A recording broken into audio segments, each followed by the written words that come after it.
Subscribe करें इस YouTube channel को, प्रेस करें बेल आइकन को फ्री में वीडियो पाने के लिए। Welcome students. मोस्टली स्टूडेंट्स को पता होगा कि आज हम आपको इंग्लिश पढ़ाने वाले हैं और इंग्लिश एक लैंग्वेज है। अगर हम ध्यान से देखें क्या एक इंटरनेशनल लैंग्वेज है, ठीक। इसीलिए इंग्लिश का इंपॉर्टेंस आजकल ज़्यादा बढ़ गया है, ठीक। तो इंग्लिश एक लैंग्वेज है और लैंग्वेज उसी को कहते हैं जो हम आमतौर से बोल कर लोगों को समझाते हैं, ठीक। तो जो बातें हम बोलते हैं या फिर वो पास्ट की बातें होंगी, ठीक, या वो आज की बातें होंगी जिसको हम प्रेजेंट कहते हैं, या फिर कोई ऐसी बातें कहें जो हमारा सपना हो, ड्रीम हो, जो हम फ्यूचर में आने वाले फ्यूचर में करेंगे ऐसा। तो ये सब बातें, कुछ भी बात करें, वो तीनों बातें इन्हीं सब में लाई करती हैं, ठीक। तो इन्हीं सब को हम ध्यान में रखते हुए सबसे पहले हम आपको पढ़ाएंगे टेंस, ठीक। अब टेंस में 3 चीज़ें लाई करती हैं, प्रेजेंट, पास्ट, फ्यूचर। ये 3 तरीके के टेंस होते हैं और in present, past, future in तीनों में भी 4 टाइप के टेंस होते हैं जिनको मैं एक वीडियो में कवर करने की पूरी कोशिश करूँगा, ठीक। मैं आपको सबसे पहले बता दूं कि ये इंग्लिश लेक्चर का पहला लेक्चर है, मतलब कि इंग्लिश जो लैंग्वेज हम आपको पढ़ाएंगे ये पहला लेक्चर है। तो पहले लेक्चर में आप ये उम्मीद ना करें कि हम पूरी इंग्लिश ख़त्म कर देंगे, ठीक। तो कोई भी चीज़ पढ़ेंगे तो उसको टाइम लगेगा। अभी एंट्रेंस का बहुत ज़्यादा टाइम भी बचा है तो आप लोग को थोड़ा सब्र करना पड़ेगा, ठीक। आज हम टेंस पढ़ेंगे। टेंस में जो है इंडेफिनिट टेंस को पूरा कर देंगे, इंडेफिनिट टेंस को पूरा कर देंगे, ठीक। देखो, आप लोग सोच रहे होंगे कि इंग्लिश का मतलब है, अगर मैं इंग्लिश आपको पढ़ाऊँ तो आप लोग सोच रहे होंगे सबसे पहले मैं आपको मॉडल्स पढ़ा दूँ, प्रीपोजिशंस पढ़ा दूँ, ये फ्रेजल वर्ब पढ़ा दूँ जो एग्ज़ाम में डायरेक्टली पूछे जाते हैं, ठीक। तो मेरी बात मानो, देखो, जब भी इंग्लिश एक लैंग्वेज है तो हम जब उसको पढ़ेंगे तो सबसे पहले बेसिक से चलना बहुत ज़रूरी होता है। तो बेसिक क्या चीज़ लैंग्वेज में होती है? वो होती है ग्रामर, ठीक। कोई भी लैंग्वेज हो उसका बेसिक अगर आप ग्रामर जान गए तो फिर समझो कि आप सब कुछ जान गए। अगर हम ग्रामर पढ़ लेंगे तो हमको ये पता चल जाएगा कि कोई भी सेंटेंस है उसका स्ट्रक्चर किस तरीके का है। तो अगर हम स्ट्रक्चर बना लें तो फिर हमारा पूरा इंग्लिश मजबूत हो जाएगी, ठीक। तो सबसे पहली बात तो आपको इंग्लिश में ग्रामर पर फोकस करना है और उस ग्रामर को मैं आपको बेसिक से पूरा बताऊंगा, ठीक। जो आज मैं टेंस से शुरू कर रहा हूँ। लेकिन आपको एक बात और ध्यान रखना है, आपको अपना वर्ड मीनिंग जो है मजबूत करना है, क्योंकि वर्ड मीनिंग से रिलेटेड फ्रेजल वर्ब भी होते हैं। मतलब कि आपको वर्ड मीनिंग आना चाहिए। वर्ड मीनिंग से अच्छा है कि आप वर्ब की फॉर्म तीनों और उसकी मीनिंग के साथ अगर आप याद कर लें तो आपको बहुत आसानी होगी, ठीक। तो आई थिंक कि मैं आज बहुत ज़्यादा आपसे बातें कर लिया हूँ, तो मुझे इतना बातें नहीं करना चाहिए क्योंकि आप सब एंट्रेंस की तैयारी कर रहे हैं और आपके लिए टाइम की बहुत ज़्यादा कीमत है। तो मैं उस टाइम की कीमत को समझते हुए मैं आज का लेक्चर स्टार्ट करता हूँ, ठीक। एक बात मैं और आपको बता दूं कि ये इंग्लिश का लेक्चर 1 है तो ये आपके लिए थोड़ा इजी भी हो सकता है। तो इजी की वजह से आप स्किप मत करिएगा, जो मैं बताऊंगा आप उस कॉन्सेप्ट को अपने जहन में रखने की कोशिश करिएगा, ठीक। इट विल इजी, मैं मानता हूं कि ये आज का लेक्चर इजी है, ठीक। तो जैसा कि मैंने कहा कि मैं आज सबसे पहले इंडेफिनिट टेंस को पूरा करूंगा। इंडेफिनिट टेंस में आता है present indefinite tense, past indefinite tense और उसके बाद आएगा फ्यूचर इंडेफिनिट टेंस, ठीक। तो आज हम तीनों टेंस को एक बेसिक कॉन्सेप्ट को पूरा समझेंगे और लास्ट में आपको होमवर्क देंगे और आप उस होमवर्क को कमेंट में कर दीजिएगा, ठीक। तो सबसे पहले पढ़ेंगे present indefinite tense. Present indefinite tense की पहचान जो होती है वो है कि कोई भी सेंटेंस हिंदी में जो लिखा रहेगा उसके लास्ट में ता है, ती है, ते हैं, ता हूँ, ती हूँ, इस तरीके से आपको लास्ट में मिलेगा, ठीक। मैं आपको एक बात और बता दूं कि मैं आज तक ना कभी टेंस पढ़ा हूँ ना पढ़ाया हूँ, ठीक। इंग्लिश पढ़ते पढ़ते ही टेंस आ जाता है, लेकिन जब इंग्लिश का लेक्चर बेसिक चीज़ें आपको बता रहा हूँ तो ये सब चीज़ें आपको ध्यान में रखना पड़ेगा, ठीक। और मुझे भी ये पढ़ाना पड़ेगा, ठीक। मैंने तो कहाँ से शुरू करूँगा, तो बेसिक चीज़ें ज़रूरी हैं। तो सबसे पहले आप पहचान को समझिए कि लास्ट में वर्ड लिखा रहेगा, ता है, ती है, ते हैं, इस तरीके से रहेगा। जो इस सेंटेंस का प्रेजेंट इंडेफिनिट टेंस का जो सेंटेंस बनेगा उसका स्ट्रक्चर होगा सब्जेक्ट प्लस वर्ब की फर्स्ट फॉर्म और उसी फर्स्ट फॉर्म में यस लगा रहेगा या फिर ईएस लगा रहेगा, ठीक। इसका जो ये स्ट्रक्चर है ये अफर्मेटिव सेंटेंस का है और अफर्मेटिव सेंटेंस हम उसी को कहते हैं जो नॉर्मल रहते हैं। अफर्मेटिव, AFFIR अफर्मेटिव सेंटेंस जो रहते हैं जिसको हम कहते हैं कि ये नॉर्मल सेंटेंस है, जो हम एकदम सिंपल बोलते हैं ना, उसमें नहीं रहेगा ना कोई क्वेश्चन रहेगा, एकदम नॉर्मल सेंटेंस। ठीक, जो नॉर्मल सेंटेंस रहेगा उसको हम अफर्मेटिव सेंटेंस बोलेंगे। और एन से जो मैं डिनोट किया हूँ ये है निगेटिव सेंटेंस। निगेटिव सेंटेंस का मतलब होता है नकारात्मक, मतलब कि उसमें आप मना करेंगे कि मतलब कि नहीं कहीं ना कहीं बीच में छुपा होगा, तो इसको हम निगेटिव सेंटेंस को हिंदी में अगर लिखना चाहें तो इसको हम कहते हैं नकारात्मक। ठीक, ये नकारात्मक सेंटेंस है। ठीक, तो जब हम इसका निगेटिव सेंटेंस बनाएंगे तो सब्जेक्ट के बाद डू या डस रहेगा, फिर वर्ब की फर्स्ट फॉर्म आएगी। मैं इसको भी डिटेल में समझाऊंगा कि डू डस क्यों आया है यहाँ पे। ठीक, सबसे पहले मैं आपको एक एग्जाम्पल देता हूँ। एक एग्जाम्पल मैं हिंदी में लेता हूँ कि वह पढ़ता है, वह पढ़ता है।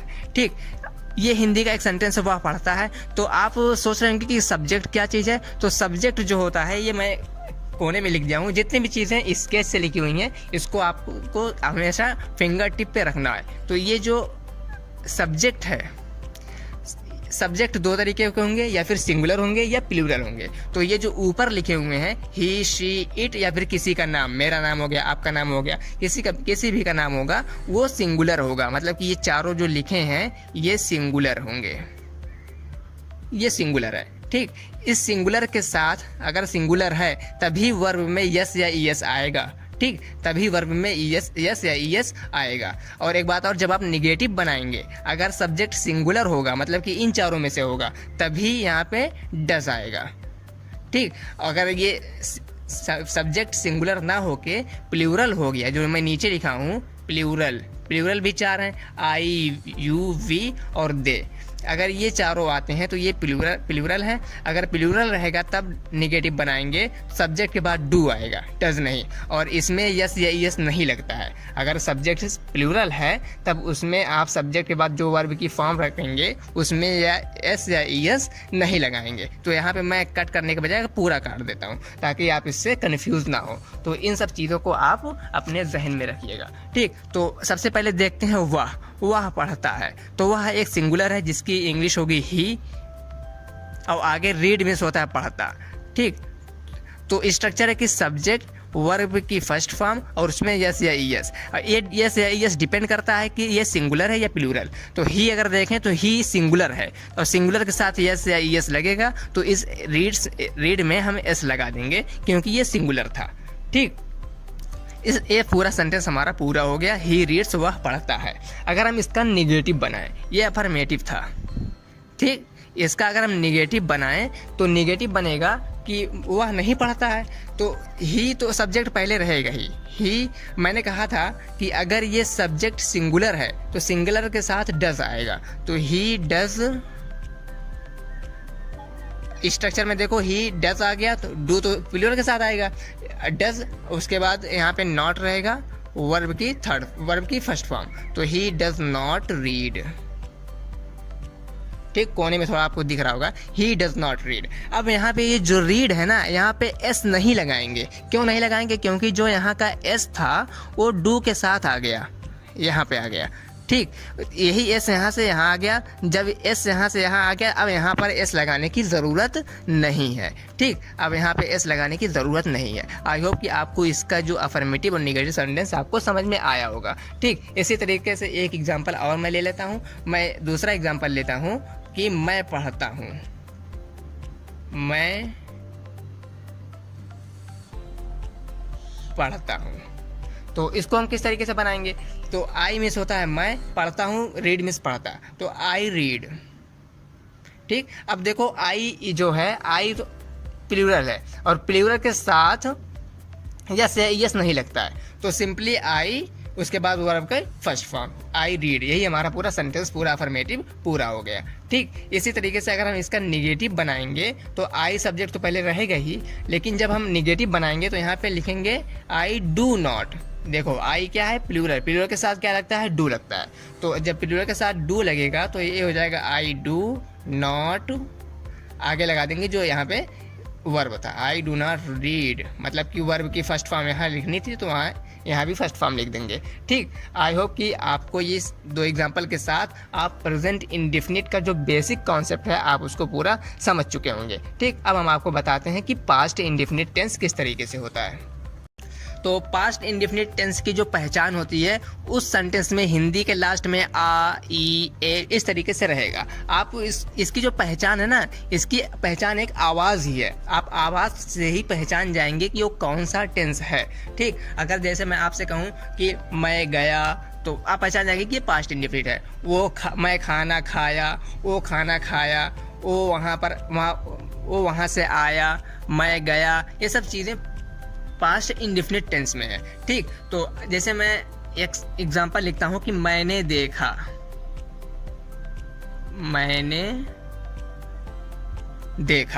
तो मैंने देखा आई। इसका जो अफर्मेटिव सेंटेंस होगा, अफर्मेटिव सेंटेंस का जो स्ट्रक्चर होगा बहुत ही सिंपल है। सब्जेक्ट के बाद तुरंत वर्ब की सेकेंड फॉर्म, बस पूरा सेंटेंस पूरा फुल स्टॉप लगा दो। जैसे यहाँ पे मैंने देखा, ठीक, मैंने देखा तो आई मीन्स मैंने, और देखा सी मीन्स देखना होता है, और सी और वर्ब की सेकेंड फॉर्म सी का जो सेकेंड फॉर्म होता है सा होता है। यहाँ पे अगर मैं लिखूं सी सा सीन, ठीक, ये देखो फर्स्ट फॉर्म है, ये सेकेंड फॉर्म है, ये थर्ड फॉर्म है वर्ब की। तो सी मीन्स देखना होता है, लेकिन मैंने देखा वर्ब की सेकेंड फॉर्म रखना है, तो आई सॉ, मैंने देखा। ठीक, ये था अफर्मेटिव। लेकिन अगर हम निगेटिव बनाएं तो निगेटिव का जो स्ट्रक्चर होता है वो सब्जेक्ट के बाद डिड आ जाता है, नॉट निगेटिव तो रहेगा ही। ठीक, उसके बाद वर्ब की फर्स्ट फॉर्म रहेगी, ना कि सेकेंड फॉर्म। अब देखो यहीं पे रीजन और कॉन्सेप्ट दोनों आता है। ठीक, मैं आपको बताता हूँ इसको निगेटिव बना के। आई सॉ, आई, उसके बाद लिखा है कि डिड नॉट। यहाँ पे खुशी इस बात की है क्योंकि यहाँ पे डज और डू नहीं लगाना है। ठीक, सिर्फ एक ही लगाना, चाहे सिंगुलर हो, प्लूरल हो, कुछ भी हो, हमको एक ही चीज़ इस्तेमाल करना है, डिड। वहाँ पे था कि अगर सिंगुलर रहेगा तो वहाँ पे डू इस्तेमाल, अगर सिंगुलर रहेगा तो वहाँ पे डज इस्तेमाल करेंगे, और प्लूरल रहेगा तो वहाँ पे डू इस्तेमाल करेंगे। तो यहाँ पे लेकिन ये चीज़ नहीं है, चाहे सिंगुलर हो, प्लूरल हो, कुछ भी हो, हम हमेशा डिड लिखेंगे। तो आई डिड नॉट लिखना हमें कोई दिक्कत नहीं, डायरेक्ट आई डिड नॉट पूरा लिख सकते हैं। लेकिन यहाँ पे अब सॉ की जगह पूरा सॉ नहीं लिखेंगे, बल्कि वर्ब की फर्स्ट फॉर्म लिखेंगे। ठीक, वर्ब की फर्स्ट फॉर्म क्यों लिखे? क्यों, देखो वर्ब की फर्स्ट फॉर्म इसलिए लिखे क्योंकि डिड ही अपने आप में सेकेंड फॉर्म है। ठीक, आप इस बात को कोने में या नोट में आप लिख सकते हैं कि डू या डज ये फर्स्ट फॉर्म है, और डिड सेकेंड फॉर्म है, और डन थर्ड फॉर्म है। ठीक, इस बात को आप ध्यान में रखिएगा कि डू या डज, डू कब प्लूरल के साथ, डज कब सिंगुलर के साथ, डिड कब सेकेंड फॉर्म है। तो जैसे यहाँ पे इस्तेमाल करना पड़ा सेकेंड फॉर्म, क्योंकि यहाँ सेकेंड फॉर्म था ही सब्जेक्ट के बाद, तो सब्जेक्ट के बाद सेकेंड फॉर्म डिड, डू का डिड सेकेंड फॉर्म। ठीक, और डन होता है थर्ड फॉर्म। इसको आगे जब इस्तेमाल करेंगे तब हम इसको बताएंगे। ठीक, तो आई डिड नॉट सी, यहाँ पे डिड सेकेंड फॉर्म अपने आप में है। अब सेकेंड फॉर्म हम डिड यहाँ पे लिख चुके हैं, तभी यहाँ पे सी को हम सा नहीं लिखे। एक बार जब सेकेंड फॉर्म आ चुका, अब दोबारा लाने की ज़रूरत नहीं है। सेम उसी तरह जैसे पीछे इस एग्जाम्पल में था, ही डज नॉट रीड। देखो यहाँ पे ही रीड्स, यहाँ पे एस था, लेकिन जब हम निगेटिव बनाए तो ही डज नॉट रीड, यहाँ पे एस नहीं लगाया। देखो कट लगाया हुआ है निशान, यहाँ पे एस नहीं लगाया। क्यों? क्योंकि यही एस यहाँ पर चला आया था, मैं बताया था। लेकिन ये अब आप और अच्छे समझ सकते हैं कि डू या डज ये दोनों फर्स्ट फॉर्म है। ठीक, डू की फर्स्ट फॉर्म डू डज है, और डज आता है सिंगुलर के साथ। यहाँ पे यस या यस आ चुका, अब दोबारा लाने की कोई ज़रूरत नहीं है। सेम उसी तरह जैसे वहाँ पे डिड सेकेंड फॉर्म आ चुका था, अब वहाँ पे सी का सेकेंड फॉर्म लिखने की कोई ज़रूरत नहीं है। ठीक, बातें अच्छे से क्लियर हो गई होंगी ना।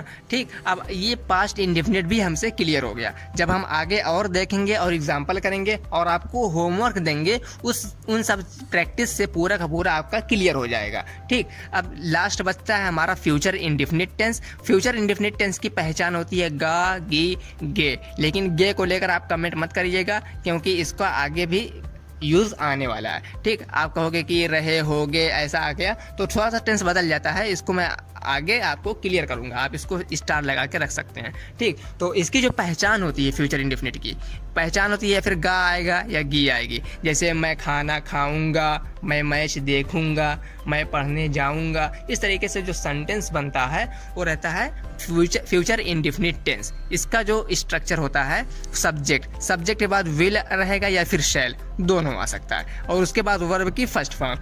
ठीक, इसका भी स्ट्रक्चर बहुत ही सिंपल है, आप 2-3 एग्जांपल करेंगे, बहुत ही सिंपल रहेगा। ठीक, अब जो इसका नेगेटिव रहेगा, विल और शैल के बाद विल या शैल एक ही इस्तेमाल होगा, उसके बाद नॉट लगाने के, क्योंकि नेगेटिव में नॉट लगता ही है, और वर्ब की फर्स्ट फॉर्म फ्यूचर इंडेफिनिट में इस्तेमाल होती है। ठीक, जैसे मैं आपको एक एग्जाम्पल लेके बताऊँ कि मैं जाऊंगा, तो किसने बताया कि ये फ्यूचर इंडेफिनिट टेंस है? तो आप लास्ट में देख रहे हैं कि गा है, तो इसलिए मैं कह रहा हूँ कि ये फ्यूचर इंडेफिनिट टेंस है। तो इसका जो स्ट्रक्चर क्या है कि आई मीन्स मैं, अब विल रखें या शैल लिखें। ठीक, तो मॉडर्न इंग्लिश में विल और शैल में डिफरेंस नहीं बचा है, हमेशा हम विल का इस्तेमाल कर सकते हैं, लेकिन जो रूल है ग्रामर का वो है कि आई एंड वी, मतलब कि आई और वी के साथ हम हमेशा शैल इस्तेमाल करते हैं, और बाकी कुछ भी हो, मतलब कि एनीथिंग एक्सेप्ट आई और वी, आई वी को छोड़ के कुछ भी रहे उसकी जगह पे हम विल का इस्तेमाल करते हैं। लेकिन मॉडर्न इंग्लिश इतना ज़्यादा मॉडर्न हो गई है कि शैल और विल में डिफरेंस करती ही नहीं है, हमेशा विल का इस्तेमाल करती है। जैसे आई है ना, आई के साथ हमें शैल करना चाहिए, लेकिन हम आई के साथ विल का भी इस्तेमाल कर सकते हैं, कोई गलती नहीं है। ठीक, तो हम विल ही रखेंगे ताकि आप समझो कि कोई गलती नहीं है। आई विल जाऊंगा, देखो सब्जेक्ट बाद विल या शैल एक ही आएगा, उसके बाद वर्ब की फर्स्ट फॉर्म, और गो में जाना हो तो वर्ब की फर्स्ट फॉर्म आ जाएगी गो, तो आई विल गो, ये हमारा टेंस हो गया कि आई विल गो, मैं जाऊंगा। तो अगर इस अफर्मेटिव सेंटेंस था, अगर हम निगेटिव इसका बनाना चाहें तो निगेटिव रहेगा आई विल नॉट गो, सिर्फ बाद में आई विल के बाद नॉट लाना है, यानी कि आई विल नॉट गो। ठीक, तो ये हमारा सेंटेंस पूरा हो जाएगा कि मैं नहीं जाऊंगा। ठीक, तो ये लेक्चर यहीं पर हम एंड करते हैं। आई होप कि आपको जो मैं बताया हूँ अच्छे से समझ में आया होगा। ठीक, क्योंकि आज का जो लेक्चर था बहुत ही इजी था, और इस इजी लेक्चर को भी हमें बताना ज़रूरी था, क्योंकि जब हम इसको पढ़ेंगे तभी बाद में एक्टिव और पैसिव पढ़ पाएंगे।